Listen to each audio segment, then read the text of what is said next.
الحمد لله نحمده ونستعينه ونستغفره ونؤمن به ونتوكل عليه ونعوذ بالله من شرور أنفسنا ومن سيئات أعمالنا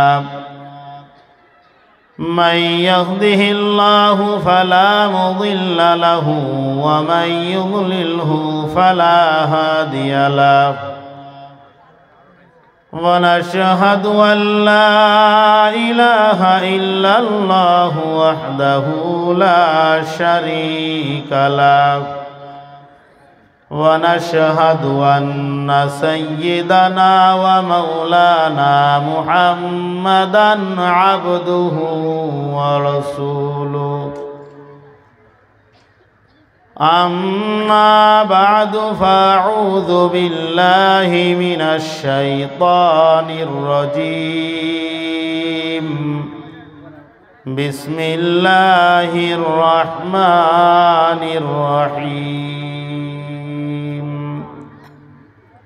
إن الذين قالوا ربنا الله ثم استقاموا تتنزل عليهم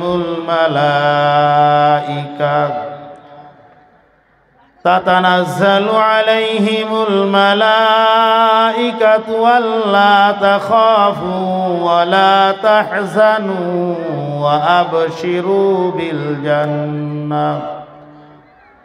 وأبشروا بالجنة التي كنتم توعدون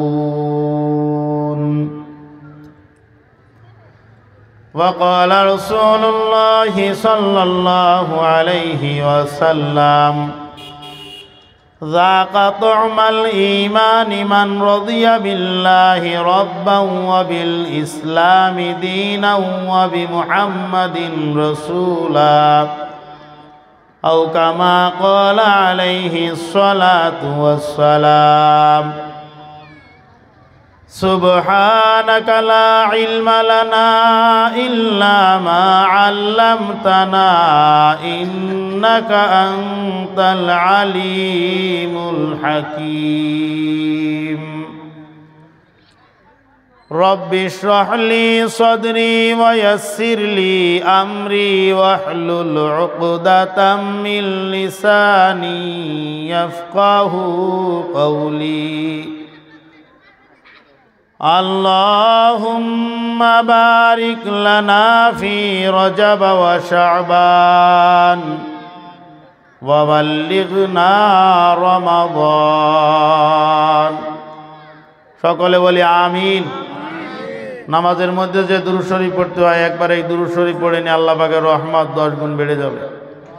আল্লাহুম্মা সাল্লি আলা মুহাম্মাদিন ওয়া আলা আলি মুহাম্মাদ كما صليت على إبراهيم وعلى آل إبراهيم إنك حميد مجيد اللهم بارك على محمد وعلى آل محمد كما باركت على إبراهيم وعلى آل إبراهيم إنك حميد مجيد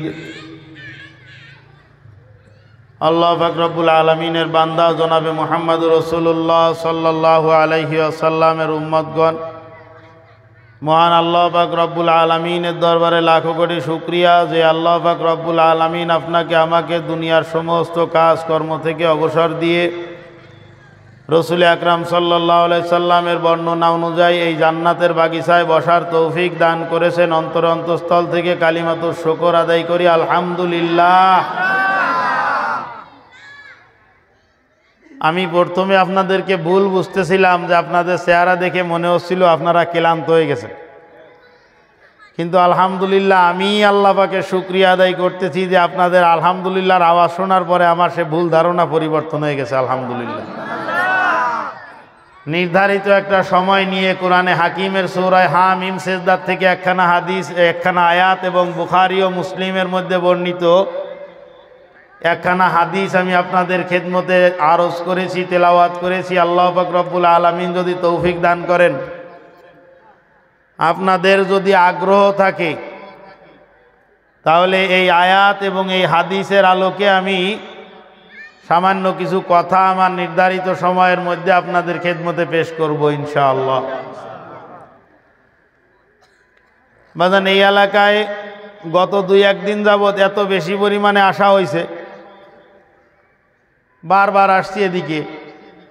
এই জায়গায় কখনো আসা হয়নি, এই জায়গায় আমি নূতন। পেশায় আমি শিক্ষক, আমি ছাত্র পড়াই। দিনের বেলায় যেই সমস্ত ছাত্রদেরকে পড়ানো হয়, তাদের পড়ানো বা তাদেরকে সিস্টেম শৃঙ্খলার মধ্যে রাখা, এটা এক রকমের। রাত্রবেলার যে ক্লাস, আমার মুরব্বী দাড়ি পাকা বাবাজিদের ক্লাস, এখানেও তো নিয়ন্ত্রণের সিস্টেম তো আলাদা। কি বলেন, কথা ঠিক না? এখানে নিজেরা নিজেদেরকে সিস্টেমের মধ্যে নিয়ে আসতে হয়। আমি আপনাদের থেকে এতটুকু আন্তরিকতা, সহযোগিতা আশা করি, যতক্ষণ পর্যন্ত এখানে আলোচনা হয় একাগ্রতার সঙ্গে মনোযোগ দিয়ে আমরা কথাগুলো শ্রবণের চেষ্টা করব ইনশাআল্লাহ। আর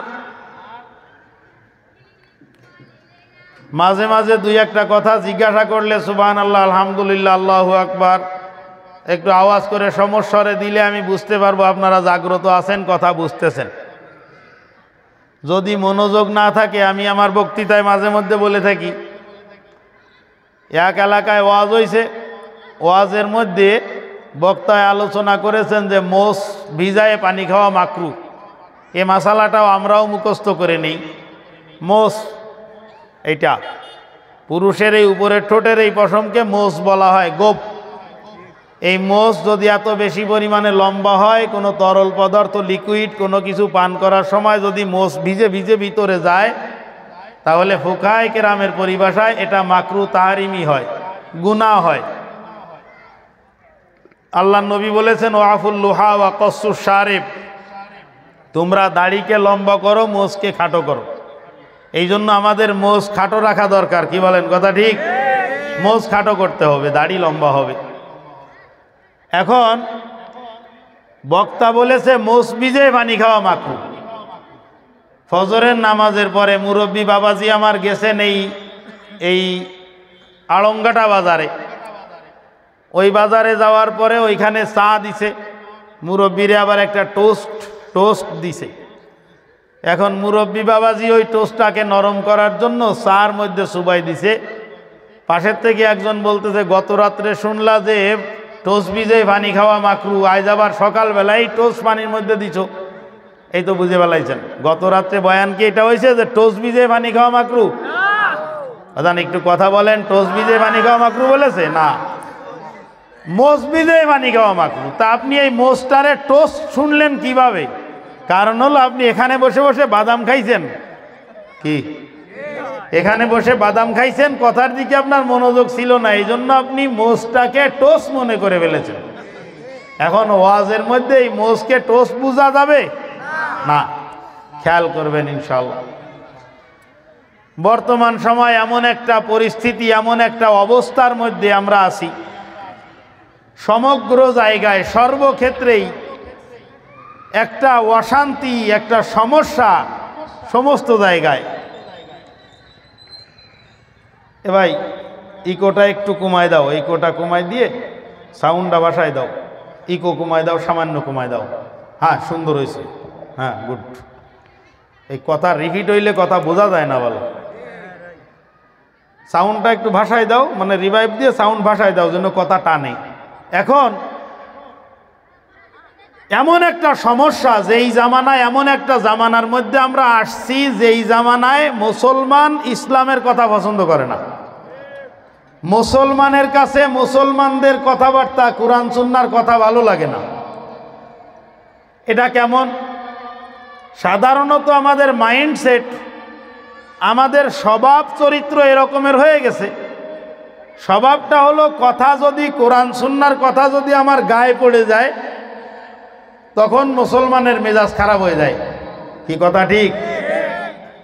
মসজিদের মধ্যে ইমাম সুদের বয়ান করেছে, দুর্ভাগ্যবশত সেই মসজিদের সভাপতি সাহেব সুদখোর। হ্যাঁ ইমাম সাহেব কি বয়ান করেন, কোরআন হাদিস দিয়ে বয়ান করবেন, আপনি কি উল্টো পাল্টা কথা বলেন। এরকম করে সভাপতি ইমামের বিরুদ্ধে রিয়াকশন দেয়। একটা লোক বাড়িতে ডিজে পার্টি দিয়ে তার মেয়ে বা ছেলের বিবাহ দিছে, ইমাম সাহেব ডিজে পার্টির বিরুদ্ধে মসজিদে যদি বয়ান করে, আরে ইমাম ভালো না, কোনো কথা হলো ওগুলা, কোরআন হাদিস নিয়ে কথা বলবে। বাজান কোরআন হাদিসের মধ্যে নাই দুনিয়ায় চলার এমন কোনো ক্ষেত্র কি আছে যেই ক্ষেত্রের আলোচনা কোরআন সুন্নায় নাই? আমার নবী প্র্যাকটিক্যাল ইসলাম, আর পুরো 30 পারা কোরআনে হাকিম হলো থিওরিক্যাল ইসলাম। অর্থাৎ রসুলের জীবনীর মধ্যে যেই জিনিস আছে সেই জিনিসটা হুবহু কোরআনের মধ্যে আছে, কোরআনের মধ্যে যেই জিনিসটা আছে সেইটাই রসুল আকরাম সাল্লাল্লাহু আলাইহি সাল্লামের বাস্তব জীবনের মধ্যে আছে। কি বলেন, কথা ঠিক? তাহলে রসুলের জীবনীতে যেটা ওটাই ইসলাম, কোরআনে হাকিমের মধ্যে যেটা ওটাই ইসলাম। এর বাহিরে তো আর ইসলাম খুঁজে পাওয়ার কোনো দরকার নাই বা খোঁজার দরকার নাই। কি বলেন, আছে? এখন কোরআন সুন্নাহর কথা শোনার পরে, আলোচনা করার পরে যদি আমার মেজাজ খারাপ হয়, তাহলে বুঝতে হবে যে এই কোরআন সুন্নাহর শোনার মতো কান বা মস্তিষ্ক, মগজ বা হৃদয় আমার আর অবশিষ্ট নাই। কি বলেন, কথা ঠিক আছে? কারণ আল্লাহ পাক রব্বুল আলামিন কালামে হাকিমের সূরা আনফালের 3 নম্বর আয়াতের মধ্যে বলেছেন যে কোরআনে কারিমের আলোচনা শুনলে মানুষের ঈমান তাজা হয়। কোরআনের আলোচনা শুনলে বাজান কি হয়? ইন্নামাল মুমিনুনা আল্লাযীনা ইযা যুকিরাল্লাহু ওয়াজিলাত কুলুবুহুম ওয়া ইযা তুলিয়াত আলাইহিম আয়াতুহু যাদাতুহুম ঈমানা ওয়া আলা রাব্বিহিম ইয়াতাওয়াক্কালুন। আল্লাহ পাক রব্বুল আলামিন বলেন, ও দুনিয়ার আমার বান্দা বান্দিরা, তোমাদের মধ্যে যারা মুমিন, যারা প্রকৃতপক্ষে মুমিন এবং ঈমানদার হবে, ঈমানদার হওয়ার বৈশিষ্ট্যটা হলো ইন্নামাল মুমিনুনা ইযা যুকিরাল্লাহু ওয়াজিলাত কুলুবুহুম। প্রকৃতপক্ষে মোমেন ওই ব্যক্তি যেই ব্যক্তির সামনে কোরআনের আলোচনা করার দ্বারায় ওয়াজিলাত কুলুবুহুম, ওই মোমেনের অন্তরটা প্রকম্পিত হয়, কেঁপে ওঠে। ওই মোমেনের অন্তরটা প্রকম্পিত হয়, কেঁপে ওঠে, মোমেনের আত্মাটা কেঁপে ওঠে। ওয়াইদা তুলিয়াত আলাইহিম আয়াতুহু যাদাতুহুম ঈমানা। আল্লাহ পাক রব্বুল আলামিন বলতেছেন যে যখনই কোরআনের আয়াত তেলাওয়াত করা হয়, কোরআন তেলাওয়াত করা হয়, কোরআন যখন মুমিনের সামনে তেলাওয়াত করা হয়, যাদাতুহুম ঈমানা, আল্লাহ পাক রব্বুল আলামিনের বর্ণনা অনুযায়ী মুমিনের ঈমানের মধ্যে বৃদ্ধি পায়। জোরে জোরে বলেন সুবহানাল্লাহ। কোরআনের তেলাওয়াত শ্রবণের দ্বারাই মুমিনের মধ্যে ঈমান জাগ্রত হয়, ঈমানটা বেড়ে যায়। ওয়াইদা তুলিয়াত আলাইহিম আয়াতুহু যাদাতুহুম ঈমানা ওয়া আলা রাব্বিহিম ইয়াতাওয়াক্কালুন। এবং মুমিনের আরো একটা বৈশিষ্ট্য হলো ওয়া আলা রাব্বিহিম ইয়াতাওয়াক্কালুন, মুমিন সদা সর্বদা সবসময় তার রবের উপরে বিশ্বাস করে। মুমিন আল্লাহ ছাড়া অন্য কিছুর উপরে ভরসা করতে পারে না, তাওয়াক্কুল করতে পারে না। ওয়া আলা রাব্বিহিম ইয়াতাওয়াক্কালুন, মুমিন শুধুমাত্র আল্লাহ পাকের উপরেই ভরসা করে, দুনিয়ার কোনো কিছুর উপরে মুমিন ভরসা করে না। দুর্ভাগ্য, আমাদের কতকের ভরসা আছে দোকানের উপরে, কতকের ভরসা আছে ব্যবসা বাণিজ্যের উপরে, কতকের ভরসা আছে রাজনৈতিক পার্টির উপরে। অনেক সময় তো বলে অমুক দল যদি ক্ষমতায় না আসে তাহলে তো আমি শেষ, অমুক যদি চেয়ারম্যান না হইতো তাহলে আমার অস্তিত্ব খুঁজে পাওয়া যেত না। অস্তিত্ব দেওয়ার মালিক কে? অস্তিত্ব রক্ষার মালিক আল্লাহ পাক। আপনি ভরসা করতেছেন আরেক নেতার উপরে, এটা তো মুমিনের খাসলত না, মুমিনের চরিত্র না। রাগ করতেছেন নাকি বাজান? এটা মুমিনের চরিত্র না।